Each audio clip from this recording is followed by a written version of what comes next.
three numbers are in the ratio 4:5:6 and their average is 25, the largest number is. So 3 numbers கொடுத்துருக்காங்க, அதை மூணுத்தையும் add பண்ணுவோம். 3 நம்பரை add பண்ணுங்க. அப்போ 4x 4 வந்து 4x, 5 வந்து 5x plus 6x 1 2 3 3 number add பண்ணி 3 அதை டிவைட் பண்ணால் அதான் அவனுடைய ஆவரேஜ் 25. அது அவங்க கொடுத்துருக்காங்க. 3 நம்பர்ஸ் ஆர் இந்த ratio 4:5:6 and their average is 25. So 3 add பண்ணி 3 அதை டிவைட் பண்ணால் நமக்கு ஆவரேஜ் 25 கொடுத்துருக்காங்க. ஸோ எல்லாத்தையும் ஆட் பண்ணுங்க. 4 + 5 9 + 6 15x by 3 is equal to 25. So 15x is equal to 3 அங்கே போகும்போது மல்டிப்ளை பண்ணுறார் 3 × 25.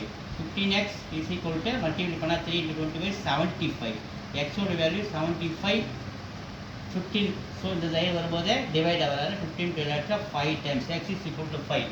So largest number. So largest number நம்ம இருக்கிறது 6x. So 6x largest number. So 6 × x ஓட வேல்யூ 5. 6 × 5 30. 3 is the answer.